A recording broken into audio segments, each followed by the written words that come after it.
하나님 말씀 마태복음 4장 18절부터 22절까지입니다. 제가 봉독해 올리겠습니다. 갈릴리 해변에 다니시다가 두 형제 곧 베드로라 하는 시몬과 그의 형제 안드레가 바다에 금을 던지는 것을 보시니 그들은 어부라. 말씀하시되 나를 따라오라. 내가 너희를 사람을 낚는 어부가 되게 하리라 하시니 그들이 곧 그물을 버려두고 예수를 따르니라. 거기서 더 가시다가 다른 두 형제 곧 세베대 아들 야고보와 그의 형제 요한이 그의 아버지 세베대와 함께 배에서 금을 깁는 것을 보시고 부르시니 그들이 곧 배와 아버지를 버려두고 예수를 따르니라. 아멘. 예수님의 공생의 사역의 시작은 갈릴리 해변에서 시작이 되는데 예수님께서 제자들을 부르시면서 이제 시작이 됩니다. 그래서 예수님의 영적 순례 삶은 갈릴리 해변에서부터 또 시작이 되는 것이죠. 예수님은 제자들을 부르시고 하나님 나라의 비전을 그들에게 심어 주셨습니다. 그리고 그들과 함께 그렇게 세상을 바꾸시려고 그렇게 하신 것입니다. 예수님은 제자들을 부르실 때 나를 따라오라 그렇게 단순하고도 직접적으로 그렇게 부르셨어요. 그리고 제자들과 함께 삶을 시작하셨습니다. 그래서 우리가 이것을 이제 제자도라고 그랬죠. 예수님의 삶을 시작한 그 예수님의 삶을 배우는 것. 제자라는 말은 배우는 자라는 말인 것이죠. 예수님과 함께 지내면서 그 삶을 또 그 인격을 배우고 그래서 평생 예수님을 따르는 그런 사람들이라는 말인 것입니다. 오늘 본문에 예수님께서 베드로와 안드레 그 형제 안드레를 부르시고 또 야고보와 그 형제 요한을 부르십니다. 그래서 그들은 원래 어부였어요. 갈릴리 호수 근처에서 살면서 갈릴리 바다에서 고기를 잡아 생업을 유지하는 어부였는데 그들이 예수님을 만나지 못했다고 한다면 평생 어부로서 삶을 살았을 것입니다. 그런데 예수님을 만나고 제자로 부름을 받고 예수님과 함께 하늘나라의 그런 비전을 가지고 하늘나라의 하나님의 자녀로서 복된 삶을 살게 되었던 것입니다. 그냥 어부로 마칠 인생이 예수님을 만나서 사람을 변화시키고 하나님 나라를 확장하는데 도구로 사용되어 그런 인생을 살게 되었던 것입니다. 단순하게 삶을 살던 그들 어부들이 예수님을 만나는 순간 완전히 하늘나라의 사람으로서 변화가 되는 것입니다. 중요한 것은 오늘날도 예수님께서는 이 제자들을 부르시는 일 지금도 하고 계신다는 거예요. 끝나지 않은 것입니다. 오늘날도 시몬과 안드레를 부르시고 야고보와 요한 같은 사람을 오늘날도 예수님께서는 부르고 계시는 것입니다. 제자로 삼으셔서 그들과 함께 하늘나라, 그 하나님 나라를 세워 가시는 것입니다. 그래서 그렇다면은 오늘 이 안산에서도 또 하나님께서 우리를 부르시고 계시는데 그 제자로 부름을 받았다는 의미가 뭔가, 제자도의 삶이 뭔가 세 가지만 간단하게 보도록 하겠습니다. 제자도의 삶은 공동체로 출발을 하는 거예요. 제자하고 비슷한 말에 옛날에 도제라는 말이 있어요. 스승이 제자들 한두 명을 두어서 기술을 전수해 줄 때 평생 같이 살면서 기술을 전수해 줍니다. 그 도제라고 하는데 제자는 약간 다른 비슷하면서도 좀 다르죠. 예수님께서는 12명을 제자를 두었어요.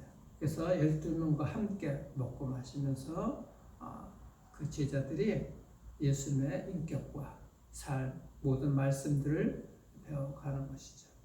그래서 3년 동안 따라다니면서 예수님을 배워가게 된 것입니다. 그래서 그 12명들이 함께 기거하면서 서로 모난 부분들을 깎이고 서로 배워가고 서로 사랑하고 하는 이런 공동체 의식을 배워가는 것이죠. 그 교회라는 것이 그런 거예요. 예수를 만나서 우리가 이 공동체를 귀하게 세워나가는 것입니다.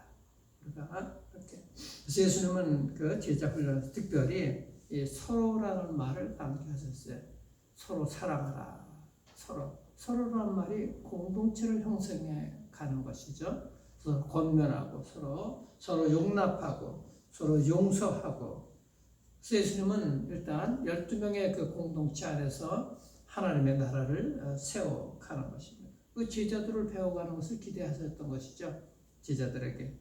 그래서 그 제자들을 통해서 이제 사회에 나가서 세상에 나가서 하나님 나라를 세워가는 그런 일들에 쓰임받기를 소망하는 것입니다. 그렇게 될 때 서로가 서로에게 사랑의 빚을 지게 되는 것이고 세상의 빛과 소금으로 살아가게 되는 진정한 제자의 길을 가게 되는 것입니다. 사람은 인간 관계를 통해서 인격을 빚어갑니다. 인격을 만들어가는 거예요.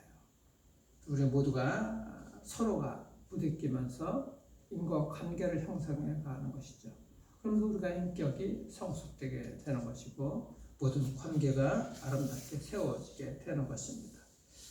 혼자서는 이것이 훈련이 잘 안 되는 것이죠. 함께하면서 우리가 기도하면서 함께하면서 사랑을 배우고 함께하면서 섬김을 배워나가는 것입니다.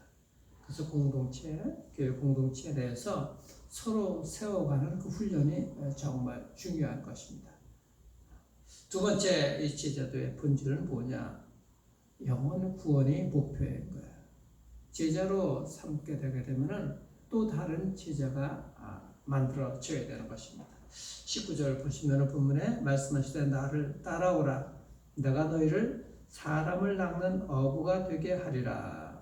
이 말씀에는 명령과 예수님의 명령과 예수님의 약속이 있어요. 명령은 뭐예요? 나를 따라오라는 거예요. 약속은 무언가 사람을 낚는 어부가 되게 할 것이라는 거예요. 예수님을 따라가는 그 삶의 결과는 사람을 낚는 인생을 살게 된다는 것이죠. 사람을 낚는다는 게 뭐예요? 영혼을 구원한다는 거예요.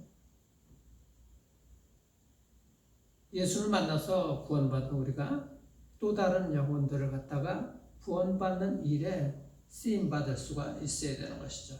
예수님께서 마지막 그 명령, 지상 명령이 가서 모든 민족에게 복음을 전해서 제자를 삼는 일, 그 일들이 예수님께서 명령을 하신 것입니다. 그래서 우리가 예수님을 따르는 제자의 삶을 살고 있다면은 나를 통해서 또 다른 영혼이 구원받는 일들이 일어나야 되는 것이에요. 그것이 우리가 예수님을 믿는 그 삶, 또 제자의 삶을 온전하게 살아가고 있는 것입니다. 우리가 제자 훈련 받는 것 다 그런 목적이 있는 것이죠. 또 우리가 구원받았다 그러면 마땅히 하나님의 나라를 소개하고 하나님을 소개하고 예수 그리스도를 통해서 구원받는다는 것, 십자가 보혈을 통해서 주의 신씀 받는다는 것, 이 복음의 내용을 분명하게 전해 줄 수가 있어야 돼. 다른 복음이나 또 희석된 복음이나 전혀 다른 그런 것들을 전해서는 되는 것이 아닌 것이죠. 그래서 우리가 예수님의 제자들은 또 제자 훈련의 본질은 바로 또 다른 제자를 만들어내는 영혼 구원을 목표로 삼아야 한다는 것입니다. 치료제가 있다, 병이 들었는데 치료제가 있다 그러면은 그 치료제를 나만 쓰면 이기적인 것이 되는 것이죠. 또 다른 죽어가는 사람에게 그 치료제를 소개해야 되는 것이죠. 예수 그리스도가 보혈이고 예수 그리스도의 십자가 보혈이 구원이고 생명인 것이거든요. 그래서 영혼 구원에 필요한 그 치료제를 소개해야 되는 거예요. 예수님을 소개해야 되는 것입니다. 우리는 날마다 제자 삼는 이 삶을 일상에서 여러분들 삶을 통해서 전해줘야 되는 거예요. 길을 가다가도 사람들의 관계 속에서도 여러분들이 일하는 그 일터 속에서 그리스도의 제자로서 그런 성실한 삶을 통해서 또 말씀을 통해서 그들에게 삶의 모범이 되고 또 예수님을 소개할 수가 있어야 되는 것입니다. 그렇게 사람들에게 모범이 되어야 되는데 일상생활에서 하나님을 믿는데도 불구하고 사람들에게 덕이 되지 못하면은 하나님의 영광을 가리는 일들 될 뿐만 아니라 예수님을 전하기가 참 힘들지 않습니까? 예수님을 말로서 전하는 것도 있지만 여러분들 삶에서 모든 태도로서 우리의 삶의 모습으로서 예수님을 증거할 수가 있어야 되는 거예요. 그리고 그들에게 말로서도 또 그들에게 복음을 전할 수가 있어야 되는 것입니다. 언제 어디서나 만나는 사람들 인도할 그런 준비가 영혼 구원을 위한 준비가 되어 있고 그들과 함께 교제할 수 있어야 되는 것입니다. 마지막 세 번째 이 제자는 희생을 통해서 가능한 거예요. 제자들의 삶은 희생 없이는 예수님을 우리를 위해서 생명을 내어 주셨거든요. 희생을 있던 값을 대가를 지불했다는 거예요. 희생이 없으면은 이 제자들의 삶을 살 수가 없는 것입니다. 여러분 우리의 구원은 값 없이 받은 거예요. 그런데 예수님께서 우리에게 생명을 내어주신 것이 값이 없는 것이 아닌 것이죠. 정말 값진 희생이었어요. 우리는 그렇지만 그 값진 희생을 무료로 공짜로 구원을 받은 거예요. 그렇다면 우리가 그 값진 희생으로 인해서 우리가 구원을 받았다 그러면은 우리의 삶이 그렇게 값싼 이 희생 없는 삶이 되어서는 안 되는 것이죠. 다른 사람들에게 정말 이 예수님을 전할 때 전하기 위해서는 우리도 그런 희생이 있어야 되는 것입니다. 20절 본문 보시면은 그들은 베드로와 안드레를 얘기하는데 곧 그물을 버려두고 예수를 따르니라. 22절에는 그들은 야고보와 그 형제 요한을 얘기하는데 곧 배와 아버지를 버려두고 예수를 따르니라. 여기서 배와 그물, 그것은 어부들에게 있어서는 생명줄인 거예요. 밥줄인 것이죠. 그 밥줄을 놓고 예수님을 따라간 거예요. 즉 희생을 감수하고 모든 것을 포기하고 예수님을 따라갔다는 거예요. 그리고 여기 아버지도 버려뒀다 해서 아버지는 내 인생의 근원인 것이죠. 소중한 거예요. 그러니까 생업과 아버지를 버려두고 제자가 되기 위해서 예수님을 따라갔다. 그만큼 희생을 했다는 것입니다. 무엇 때문에 그런 것입니까? 더 많은 사람들을 갖다가 하나님의 나라로 천국으로 인도하기 위한 행복의 길로 인도하기 위해서 그런 것 아니겠습니까? 나를 통해서 세상 사람들 믿지 않는 자들을 복된 길로 인도하기 위해서 희생이 있어야 된다는 거예요. 제자가 되는 예수 그리스도를 믿는 그런 삶은. 근데 우리가 그리스도를 믿고 구원 받았는데도 이 희생이 없고 대가가 없기 때문에 오히려 하나님의 이름으로 나만 잘 되고 나만 그렇게 잘 살기 위해서 아무 희생도 없이 살려고 하면 그것이 이기적인 것이죠. 예수를 믿는다는 것은 손해보는 일인 것이고 양보하는 일인 것이고 희생, 대가가 따라야 되는 것입니다. 십자가의 삶은 그것이에요. 하나님 바라보고 나아가는 삶이기 때문에 그런 것이죠. 하나님이 갚아주시고 또 하나님 한 분만으로 만족하기 때문에 우리가 그런 희생을 기꺼이 감수를 할 수가 있어야 되는 것입니다. 근데 우리가 그런 영향력을 미치지 못하는 것은 복음을 위해서 우리가 머뭇머뭇거리기 때문에 희생을 안 하겠다고 조금도 손해 안 보겠다고 머뭇거리기 때문에 그런 복음의 영향력이 미치지 못하고 있는 것입니다.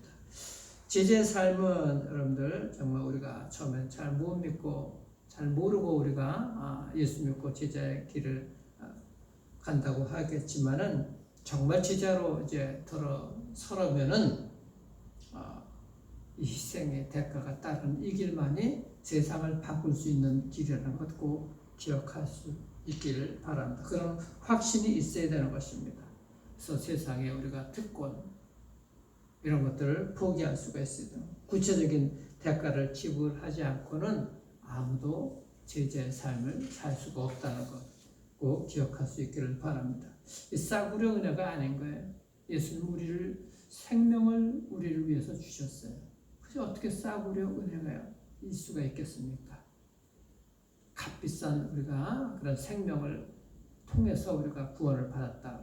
우리도 동일하게 그런 대가가 있어야지 복음이 전파가 되는 것이고 하나님의 영광이 드러나게 되는 것입니다.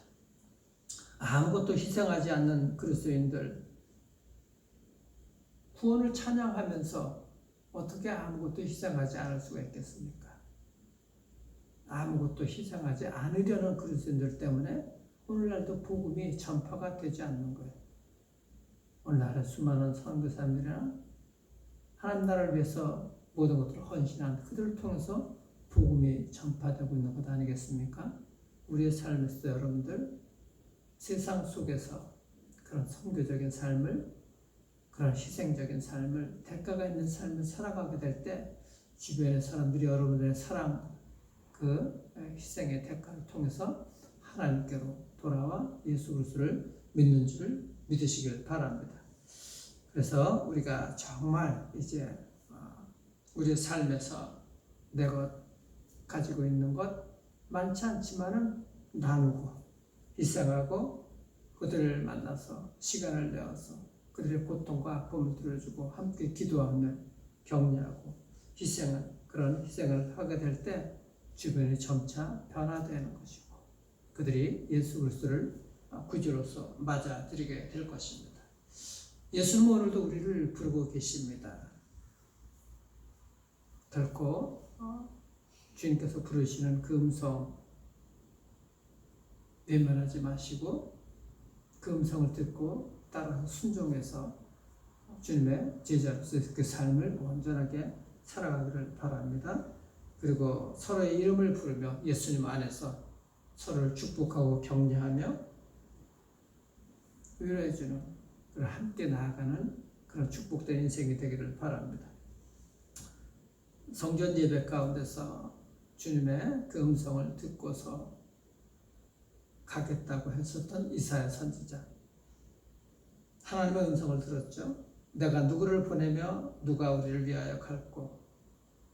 그럴 때 이사야가 대답을 합니다. 내가 여기 있나이다. 나를 보내소서. 오늘 주님께서 우리를 부르십니다. 그 음성에 순종하시고 세상을 복되게 하는데 하나님의 기쁘신 뜻을 따라 살아가는 복된 인생들이 되기를 주님의 이름으로 축원합니다. 기도하겠습니다. 사랑과 은혜가 충만하신 하나님 감사합니다. 정말 주님의 제자로서 예수님께서 영적 순례 삶을 갈릴리에서 제자들을 부르시면서 시작을 하셨습니다. 공생애가 시작이 되었습니다. 우리도 주님의 그 부르심에 기쁘게 순종하고 이 복음의 삶을 살아가게 도와주시고 영적 순례 삶을 시작할 수 있도록 축복하여 주시옵소서. 오늘도 이 말씀 가지고 어려운 혼란과 혼돈 속의 삶에서 주님만을 부여잡고 나가는 복된 인생들 될 수 있도록 축복해 주시고 주님의 그 능력으로 승리할 수 있는 하루가 되게 역사해 주옵소서. 은혜와 사랑 감사하며 살아계시는 우리 구주 예수님의 이름으로 기도드리옵나이다. 아멘. 하늘에 계신 우리 아버지여, 이름이 거룩히 여김을 받으시오며 나라의 마옵시며 뜻이 하늘에서 이루어진 것 같이 땅에서 이루어지이다. 오늘 우리에게 일용할 양식을 주옵시고 우리가 우리에게 죄 지은 자를 사하신 것 같이 우리의 죄를 사하여 주옵시고 우리를 시험 들게 하지 마옵시며 다만 악에서 구하옵소서. 대개 나라와 권세와 영광이 아버지께 영원히 있사옵나이다. 아멘. 오늘도 주변 사람들을 위해서 서로 축복하고 격려하는 복된 하루가 되기를 축복합니다.